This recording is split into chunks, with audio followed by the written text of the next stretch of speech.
What is New Orleans Talk Network? It's today's hottest topics with an added flair. You get ready because the conversation will be hot and better yet, mobile. Download the New Orleans Talk Network app available on Android, iPhone, iPad, and you can listen to us on the web at www.neworleanstalknetwork.com. Write down our talk line at 504-341-TALK. That's 504-341-8255. Interactive and worldwide. That's what we are. Join in on the real conversation and tell a friend about the New Orleans Talk Network.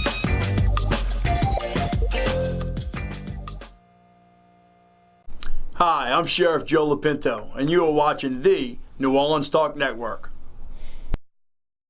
This is Congressman Cedric Richmond, and you're watching the New Orleans Talk Network. Hi, this is Stan Schofield, and I'm inviting all of my KWK family and my family to watch Church Without Walls, 11 o'clock on Mondays, for the greatest and latest show around. Thank you.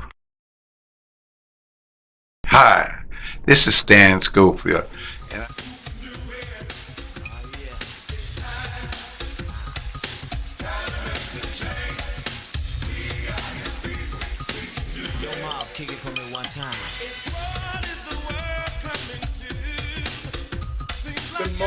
Good morning. You are listening and you are watching Church Without Walls in the studios of the New Orleans Talk Network. We come your way every Monday morning, 11 to 12 Central Standard Time. In Jefferson Parish, Marrero, Louisiana. We happy that you let us come into your home every week, and we excited about our future, and we expect to thank those that who look at us, view us not only on Facebook, YouTube, and Instagram, but we're so happy that you download your app at www.New Orleans Talk Network. Again, download your app, www.New Orleans Talk Network. We're also on YouTube, Instagram, and Facebook. Thank you so much for tuning in every Monday morning. I'm your host, Charles Stewart, along with Dr. Reverend Anthony Williams. We are Church Without Walls. We come your way every Monday morning, trying to knock down those walls that stand in your way. God don't intend for you to be a second-class citizen. He desires for you to have the best because he is the creator. So our creator, it's just like you want the best for your child. God wants the best for us. So we come and we like to share your views. We like for you to get in on the conversation with us. And every week, God bless us with some outstanding guests that come on this network every Monday morning. We apologize for last week. We had a few health issues last week, so we did a rerun.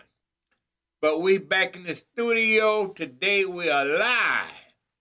And so we thank God to be alive. And today we have a very special guest. Today from Atlanta, Georgia. The gentleman's name is Dr. Michael Willis. For those who may not know him, he was a special assistant to Dr. Martin Luther King Sr., and also he was special assistant to Coretta Scott King.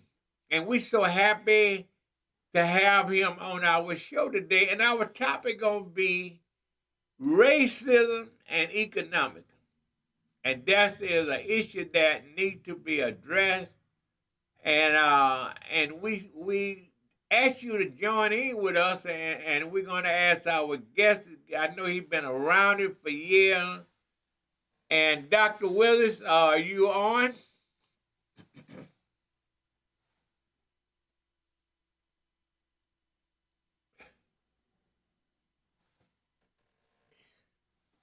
So to our listening audience, again, we're going to have, as our special guest, Dr. Michael Willis. He is He is from Atlanta, Georgia, and he is our special guest today, and we're gonna talk about racism, and that's something a lot of people doesn't like to talk about, but it need to be addressed. And you know your finances you need to talk about your finances. You don't talk about nothing else, and that's something that we seem to have a problem with. Dr. Willis. Yes, sir. Good morning, Doc. How you doing? Charles Stewart, Dr. Anthony Williams. Good morning, Brother Stewart. So good to hear your voice this morning. Yes, sir. Very good to hear yours, and I'm excited to join in with your listening audience this morning from Atlanta, Georgia. Dr. Willis, could you just introduce yourself to our listening and viewing audience? Tell them who you are. I mean, whatever you feel free to tell us what we don't know about you, and we want to get to know you. And I don't think that I was qualified to try to introduce you. I will ask that you would introduce yourself and tell us who is Dr. Michael Willis is. Well, thank you, Brother Stewart. I'm just a man of God that has been blessed to have known some very prominent individuals in the civil rights movement. As I said, I am from Atlanta, Georgia. I went to school in Atlanta at Frederick Douglass High School. I also attended Morehouse College. I've got my bachelor's degree from Liberty University, and I'll be continuing my studies here in Atlanta, actually in Lithonia at Luther Rice. Currently, it's my pleasure to serve in several organizations around the city. Most of them are concerned with empowering youth, and also the education and vocation of our young people as well. Okay, Dr. Will, I know a lot of people don't like to brag on themselves. They don't, but I don't mind giving a person, the proper respect that they deserve. And I know that you were the special assistant to Dr. Martin Luther King Sr. Yes, for many years, as a matter of fact. And, it's quite funny how we met. His grandson, the Reverend Dr. Derek B. King Sr. and I have been friends for 50 years. And when we met early on, especially when we went to Morehouse College, and it was my pleasure then to really get to know Daddy King, as we lovingly call him. I remember our first encounter was in his bedroom, and his wife at the time, Mrs. Alberta Williams King, was living. And I had a head full of cornrows and plaits. And his question was, what are you doing in Morehouse College with all those cornrows and plaits in your head? What are you studying? And his wife, Alberta, jumped right to my defense, Mama King, right away. And from that point on, I enjoyed, and this was roughly 1972. From that point on, I enjoyed a relationship with Daddy King, a special relationship with him, until his passing. We spent a lot of time together, and I would basically take him to his speaking engagements or when he had to go and preach, as well as trips to the doctor, as well as trips to the grocery store and the ice cream parlor, which he liked very much. And I can just say that it was a profound experience and pleasure to have known intimately Dr. King's parents, both Daddy King and his wife, Mama King, Sister Alberta Williams King. Dr. Willis, we know that you was a specialist. You also worked with Coretta King, but before we talk about Mrs. King, we want to talk about your experience with Dr. King, his father, Senior, Dr. Martin Luther King Senior, and maybe that you could clear some thing up for us. Like you hear the talk in the barber shop, whoever you may be around the community. And as a young man coming up, I would hear, some of the conversation with older people said that Dr. Martin Luther King Sr., he did not want his son to go to Birmingham, Alabama. He was against his son going there, and he fought he didn't want his son really to go, but eventually he gave in because of where he was going. He realized that there are some strong men there. He wanted his son to be protected. And the church that he chose to go to in Alabama is that Dr. King Sr., he felt comfortable with Dr. King going to this particular church in Alabama where he was opposed, but he always feared for his son's safety. So could you share some sight on that? I mean, this is something I didn't read this that I heard, like in the barbershop, people talking in the community.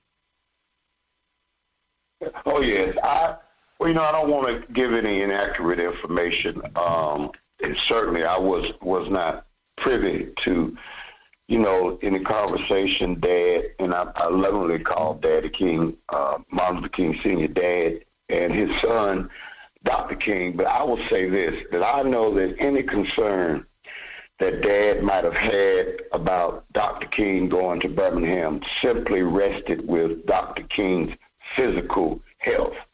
Alabama, as Dr. King once said, with its vicious racists, were very dangerous to black people and folk in general that were a part of the civil rights movement. He didn't want his son to go there and become a statistic and get killed. But then Dad had to step back, and I'm sure he saw the calling that was on Dr. King's life, and he could not do anything at that point but support him in his civil rights work. The King men, as a matter of fact, Dr. King's grandfather, his mother's father, was quite prominent in Atlanta civil rights with the father of Maynard Jackson, who was our mayor, and also Reverend William Holmes Borders and others here in the city. So he came from a long line of agitators, okay. And this was Dr. King's calling. Okay. So I guess and that was Dr. King calling, so that anointing was on him to wherever, if he went to Alabama, Tennessee, Mississippi, even New Orleans, that anointing was on him, so he had to go show that leadership wherever state that he may go. It just happened to be Alabama. Yes, it just happened to have been Alabama, and you're quite right. That was a profound calling on Dr. King's life. And when God gives you a mission, of course you can say no. But Dr. King was compelled to follow God and Christ. Dr. King believed very much in what Jesus came and did here during his days here on earth, and of course in the gospel that we now share as Christians. Dr. King, one of his, I can say the man was about love. And love thy neighbor as thyself was Dr. King's mandate. Okay. Well, when you look at Dr. King and the road that he traveled, I'm gonna put it this way: God has a day planner, and that day planner, you're predestined to do certain things, and He'll tell you, all I want you to do is go to that front door.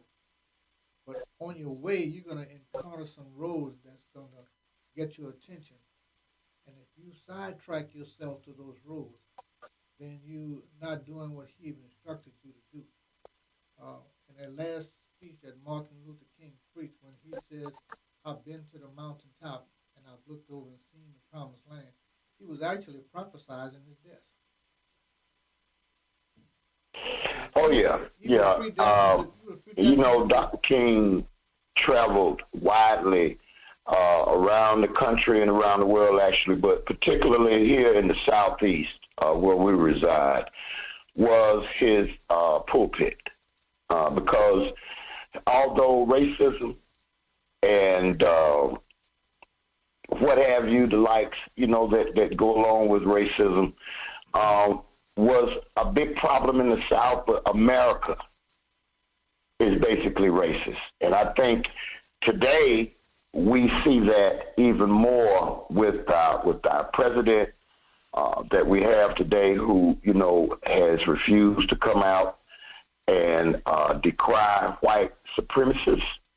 Racism reared its ugly head back in the day of Dr. King, in our day, and it continues to raise its ugly head there. It's very easy to legislate laws that demand a change in people's behavior, but no law can change people's heart. And it's very disappointing this day and time in our civilization where we've conquered space travel, but we have not conquered racism and fear of others. Dr. Willis, we have to take a station break. Could you hold on a second there and we take a break? And we'll be back shortly. You are listening to Church Without Walls.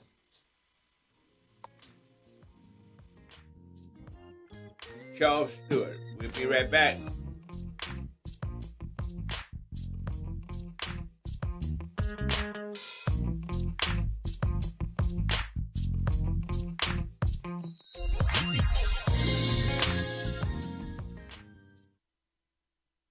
The New Orleans Talk Network, now on your mobile device, on your computer, in your ear, and interactive. It's new, it's innovative, and it's on your mobile device. Android, iPhone, iPad, and on your computer. Take us wherever you go. Because we're interactive. 504-341-TALK. That's 504-341-8255. Well, what's up, everybody? This is boy Coach Hurricane here. You can follow me on Facebook at Henry Singleton or on Twitter at HenryHayoU15. Listen, this is your boy Fred. Listen, you can follow me on Facebook at Brandon Fred Jones, or you can follow me on Twitter at BFredJones. This is Jeremiah Gray, man, with G Sports. You can follow me on Facebook, Jeremiah Gray, AKG, and on Twitter, G_paid in full 08. Pay me the money! money. New year, new show. Hey, what's up, y'all? It's your girl, Dr. Rhonda M. Lawson, and I'm coming back at you with the new year of Horizons with Meet the World Image Solutions. And this year, we're moving to Monday night with brand new exciting guests and engaging literary conversation. And we want our listening audience to be there with us because this is going to be a year you will not forget. Catch us every Monday night, 7 p.m., right here on the New Orleans Talk Network. And you can also reach us on the Meet the World Image Solutions Facebook page, the Meet the World Image Solutions YouTube page, and we're on Podbean, iTunes, and Google Play. So catch us every Monday night, 7 p.m. Central Standard Time. See you there. The New Orleans Talk Network, now on your mobile device, on your computer, in your ear, and interactive. It's new, it's innovative, and it's on your mobile device. Android, iPhone, iPad, and on your computer. Take us wherever you go. Because we're interactive. 504-341-TALK. That's 504-341-8255.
Thank you, Mr. Noor, Dean Ford, Dean Glimp, gentlemen of the graduating class of 1968, your parents and friends. It is indeed a humbling experience for me to have been invited by you to give your class day address. In trying to perform this awesome task, which my late husband would have done with great ease, I feel a deep sense of inadequacy. Nonetheless, the confidence and faith which you have placed in me is a source of encouragement and inspiration. In these days when young people want so earnestly to make their own decisions, it is most comforting and gratifying for me to have been invited directly by you and not derivatively through administrative decision. The tragic events of recent months, starting with the assassination of my late husband, Martin Luther King Jr., in Memphis, Tennessee, and followed in exactly 2 months by the assassination of Robert F. Kennedy in Los Angeles, California, cause us to realize that the very fabric of which our society is woven is being torn away. These men have been eulogized as great men, as loyal Americans and dedicated servants of humanity. One black and one white, both young men, both devoted fathers and husbands. By profession, one was a minister who sought to change society by moral persuasion through love and nonviolence. The other was a political leader who sought to change society through the political process. Both methods are necessary and highly legitimate. These two men addressed themselves to the burning issues of our times. They spoke out against great evils in our society: racism, poverty, and war. They were great and effective actors on the stage of history. They played their parts exceedingly well, thus inspiring millions. They are part of that creative minority which helped to move society forward.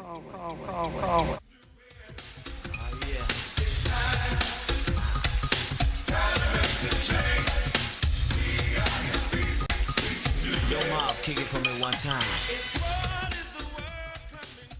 You are listening and you are watching Church Without Walls, Dr. Anthony Williams and Charles Stewart. We have a very special guest from Atlanta, Georgia, Dr. Michael Willis. We're so happy to have him sharing with us today. He giving us insight on his experience with the King family, and also he telling us, giving us his opinion about our country. And we're so happy to have him as our special guest. Dr. Willis? Yes, sir. You had just heard a speech from Coretta King that was, I think, in 1968. And that was at Harvard University. Correct. And I don't know if you were with her or not, but could you share some light on that? I don't know if you was with her at the time, I know you was a sister to her. Could you give us some comments up on her? And she did a real great job. I seen the whole speech. And she well represented her husband. And I know one of her texts that she had vowed that she would keep her husband's dream alive. So could you share with us your experience with her? Well, thank you very much. At the time Mrs. King made that speech, I happened to have been 13 years old, and I had already started assisting, preparing to assist her with what would eventually become the Martin Luther King Jr. Center for Social Change. Okay. I, along with another brother from Bell Street Funeral Home here in Atlanta, would deliver her mail to her at her home. She stayed on Sunset Avenue. And from there, the King Center started growing. When it had one room at what we call the ITC, the Interdenominational Theological Center here in Atlanta. The King Center was in a one room inside of a large building, and of course the King Center now proudly rises on Auburn Avenue in Atlanta. Okay. Now, as I said, at the time she made that speech, I was a young man, but I was already involved with SCLC and the movement. And I knew Mrs. King not only in that venue, but my grandmother, Mrs. Sally Bell Braswell, and aunts Mattie Florence Thurman and Kizzy Leora Daniels were seamstresses. And they sold for Dr. King's wife, for Dr. King's mother, and sister and grandmother. So we already had a relationship. She knew me well, and I can just say that it was my pleasure to serve in whatever capacity she would have me. Once the King Center got rolling, she put me on the holiday committee and another strategic committee at the King Center that was responsible for its direction. I worked alongside Derek King, Martin III, Dexter, and Bernice as we moved those programs forward, primarily making sure that the work of Dr. King was preserved and that it would be shared for many centuries to come. She was a very, very warm person, and I was glad to be trusted. One of the persons that she trusted, particularly with Bernice. Whenever we would travel anywhere, I would have to look after Bernice if I was there. And the fact that she trusted me with her baby daughter is something that I always treasure, never forget.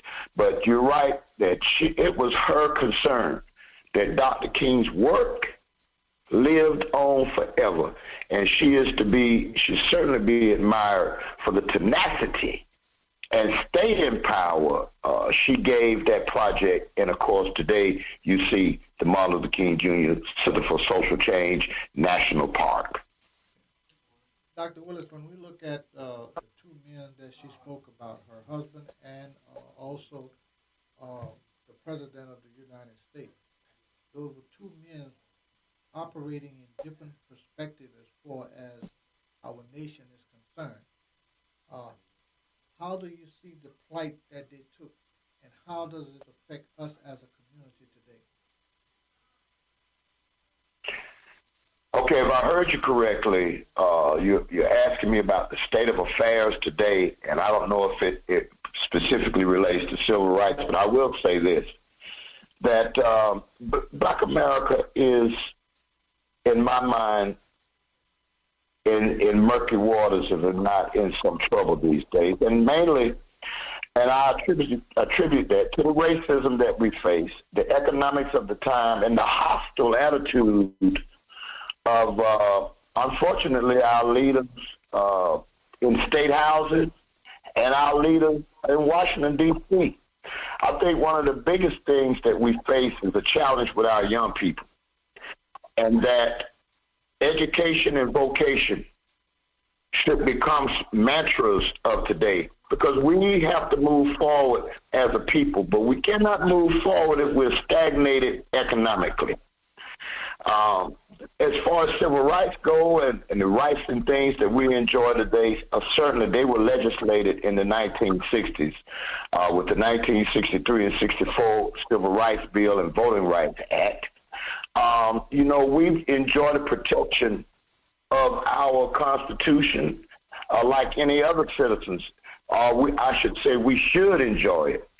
But I think what you've seen the past few years with many young black people being shot by law enforcement personnel and nothing being done about it, really to satisfy us, I think you can see that there is still a huge need for leadership, not only in civil rights, but I really champion our young people getting educated and getting skills training so that they can become economically viable. I think that we need to have some youth interdiction programs, particularly for our incarcerated nonviolent offenders, many of whom have been jailed for dealing marijuana or even caught smoking it. I think that what we see now, the movement around the country to legalize or decriminalize marijuana usage, is something that should play huge with our young people, especially letting these guys out of jail and putting them into some programs that would further their development educationally and vocationally, reading and writing skills, resume, proper job etiquette, and what have you. To me, these are the big challenges today as we move forward. If we constantly use a Band-Aid effect on situations that involve our black children, if I could use that as an onset, then we're using a Band-Aid effect because it'll cost the state roughly $30,000 to house a prisoner. And none of that is being promoted toward educating that person to come out of that system that they're in with some kind of training to motivate them to become a much productive citizen within society. That's not happening in the correctional center. Dr. Will, before you comment on that, we got to take one more break. We got to pay some bills. We have to take a station break. You are listening to Church Without Walls. Our special guest is Dr. Michael Willis from Atlanta, Georgia.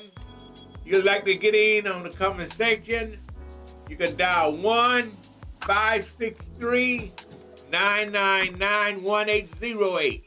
You are watching and listening to Church Without Walls.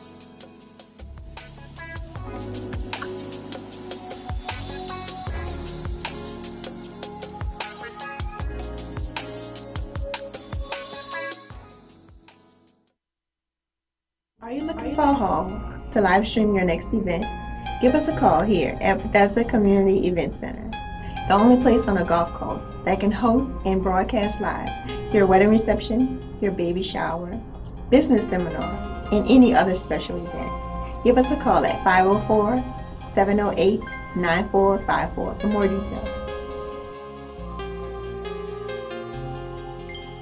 New year, new show. Hey, what's up, y'all? It's your girl, Dr. Rhonda M. Lawson, and I'm coming back at you with the new year of Horizons with Meet the World Image Solutions. And this year, we're moving to Monday night with brand new exciting guests and engaging literary conversation. And we want our listening audience to be there with us because this is going to be a year you will not forget. Catch us every Monday night, 7 p.m., right here on the New Orleans Talk Network. And you can also reach us on the Meet the World Image Solutions Facebook page, the Meet the World Image Solutions YouTube page, and we're on Podbean, iTunes, and Google Play. So catch us every Monday night, 7 p.m. Central Standard Time. See you there. Happy Merry Mondays. It's your girl, Mary J. I want you to tune in with me to Real Talk with Mary J on New Orleans Talk Network every Monday morning at 10 a.m. Then follow me to blogtalkradio.com/Real Talk with Mary J at 10 p.m. It's going to be a Merry Monday every Monday at 10 a.m. and 10 p.m. You've just tuned in to New Orleans Talk Network.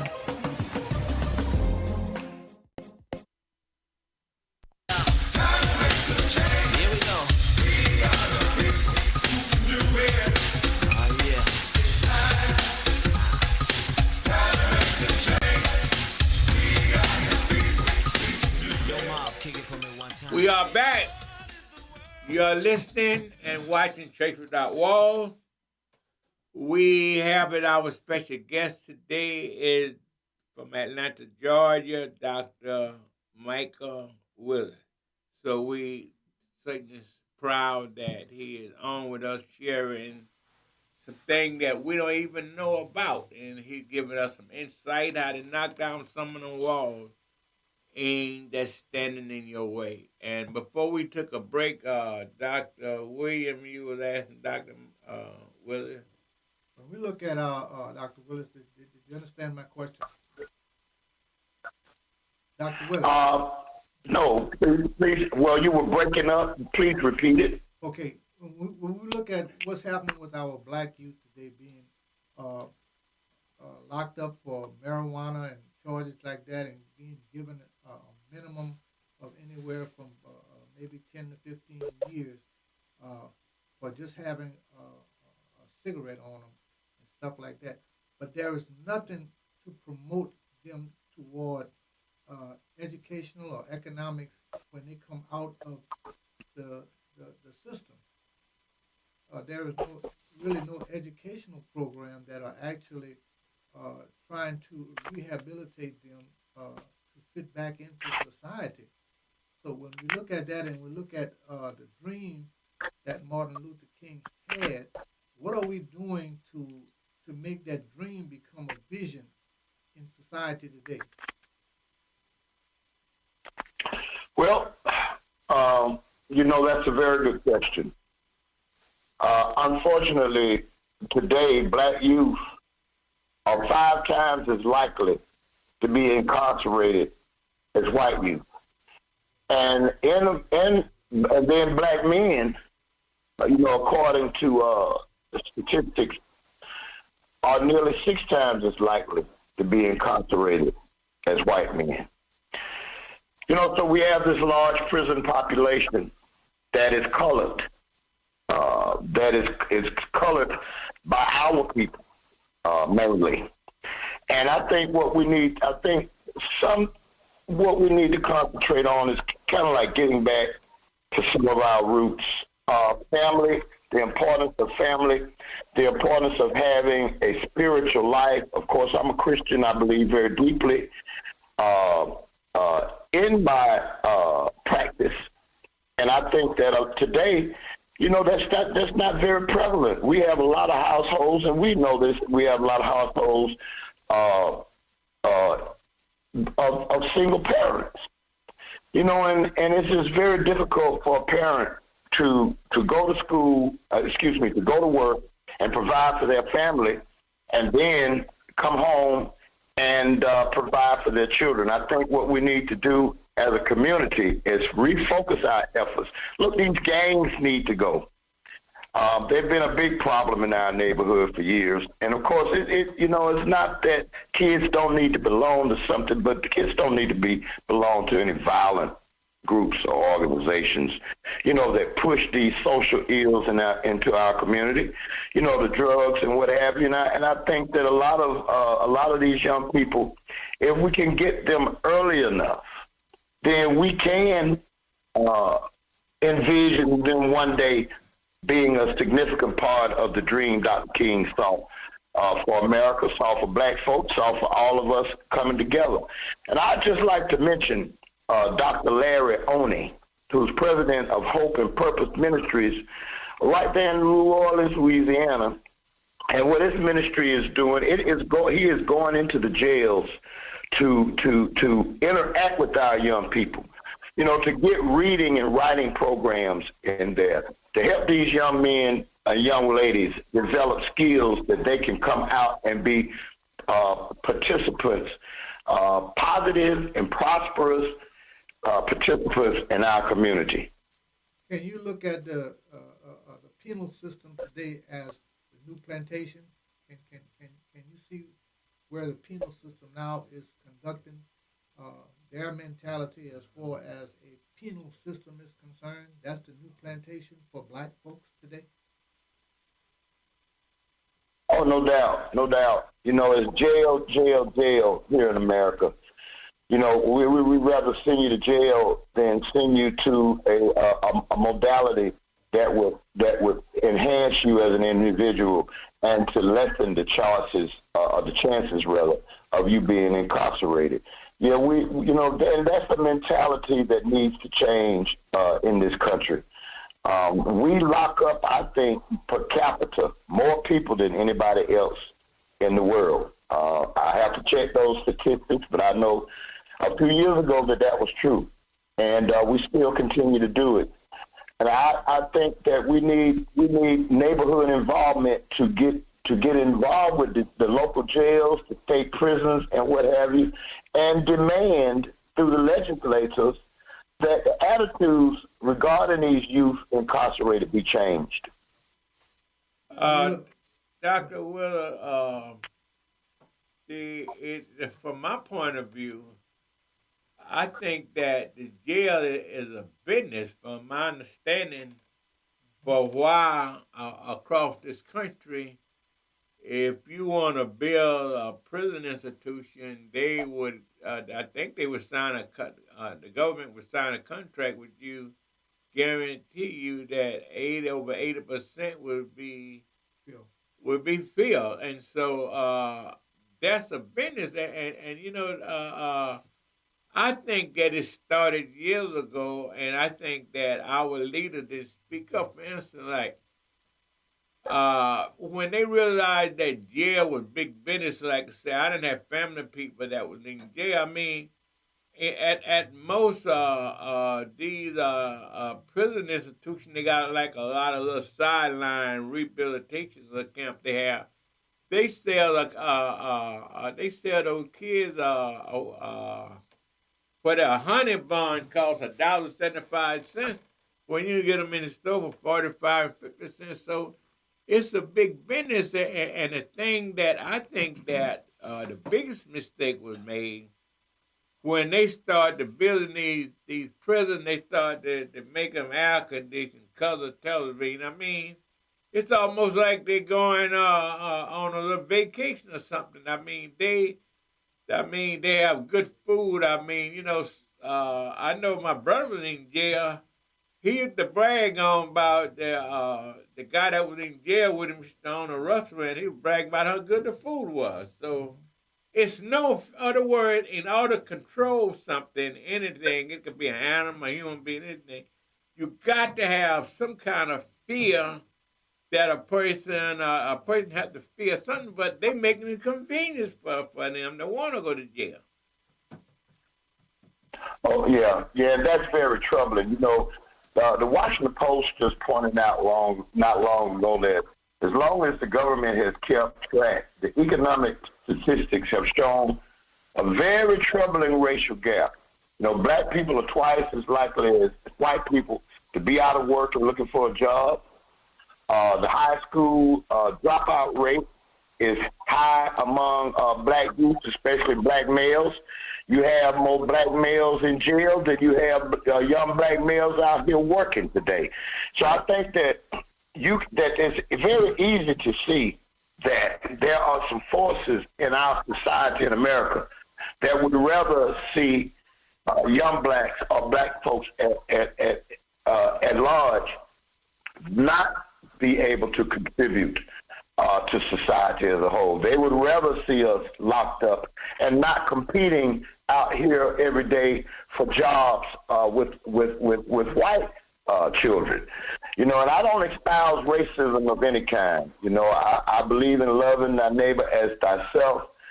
And it's, like I said earlier, it's very troubling that we are still dealing with this in 2019. Right. You know, I mean, we're still dealing with black people being killed and nothing being done about it.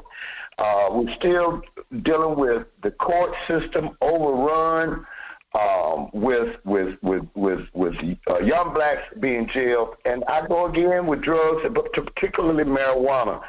You know, and I'm not saying anybody ought to go out and fire up. That's not what I'm saying. But because of the widespread use of this drug in America and around the world, it's time that we have a different attitude on how we deal with folks that have run afoul of the law, particularly young black folks. There's just too many black folks locked up. Well, look at the penal system and look at the old plantation system.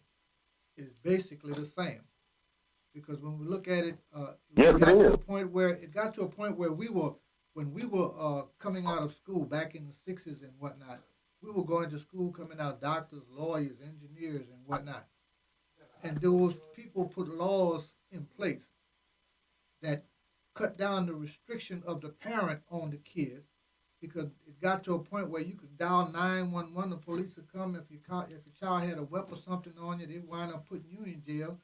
But yet that child could go out in the street and the police could go upside his head with a billy.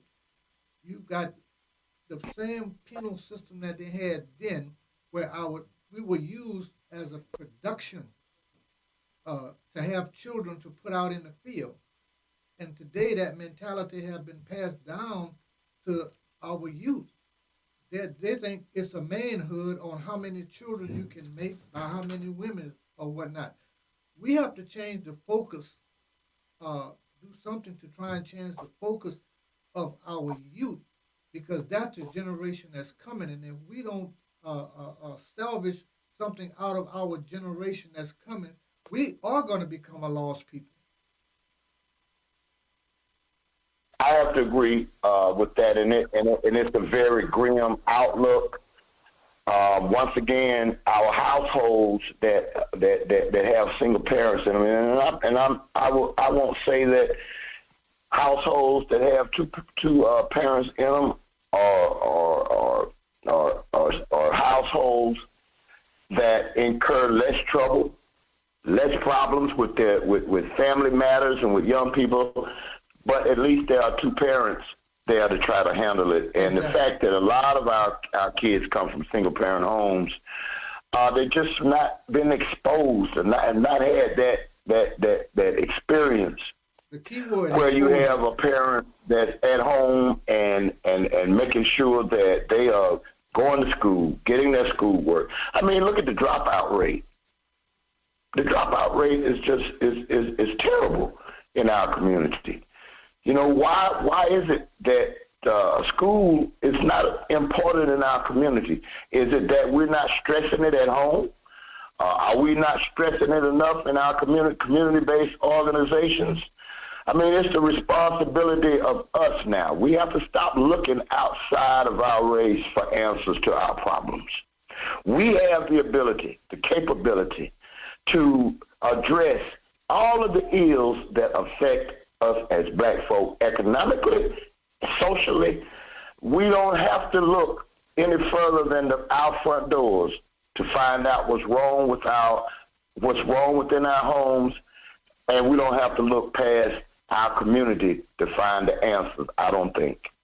Well, even in the school system, if we look at the school system, what we had was we had teachers back in the '65, teachers that actually worked with us and made sure that we learned, got our lesson. If the punishment was, if you didn't get your lesson, you had to stay after school to finish it. But today, in the school system, you got a system set up where you get so many write-ups and then you expel or expelled from school. So that system is not helping us. That system is hurting us. And they're talking about disciplinary, but you got people in the school system who are not qualified to teach.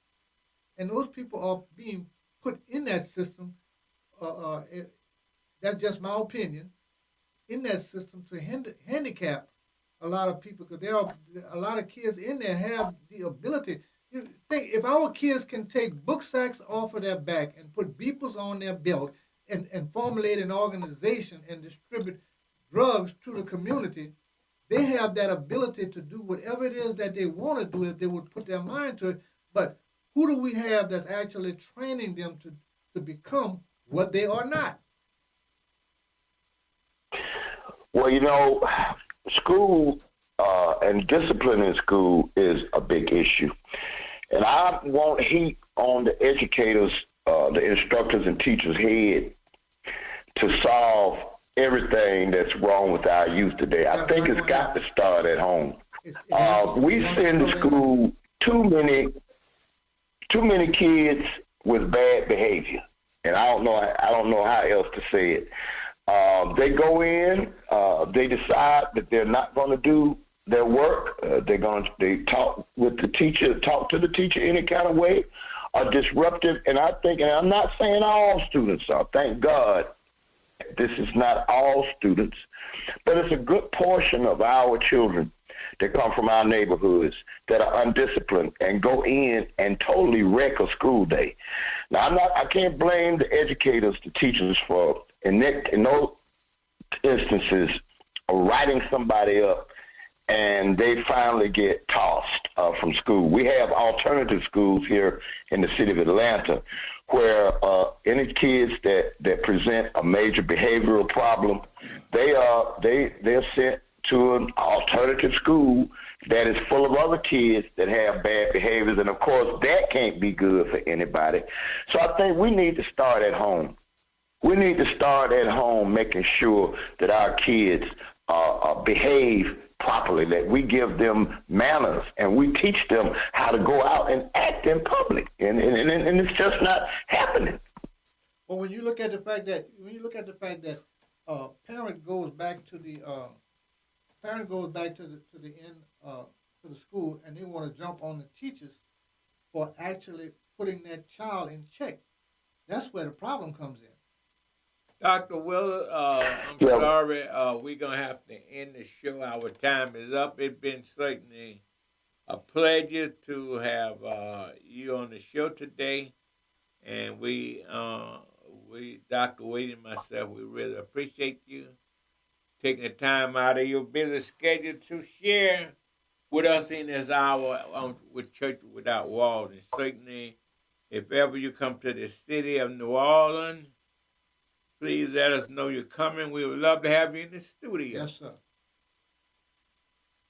Well, I visit the Crescent City quite frequently. I love New Orleans. I love the people. I certainly love that good New Orleans cuisine, that food there. And thank you for letting me share with you today. Okay, and thank you so much, Doc. And like I said, when you ever come to the city, give me a call. Dr. William and I would love to have lunch with you. So, well, God bless you. And when you Dr. come Willis, to the city of Atlanta, you have my contact information. Make sure you get in contact with me here. I definitely will. God bless you and keep you. Thank you so much. God bless you and your family, and God bless everybody in the great city of Atlanta, Georgia. And we'd like to thank everyone that listened to the show today. We love you. God bless you. On behalf of Dr. Williams and myself, God bless you. You have a great week, and may God continue to bless you. No such thing as being half dead. If you're dead, you're dead. We love y'all and see y'all next week.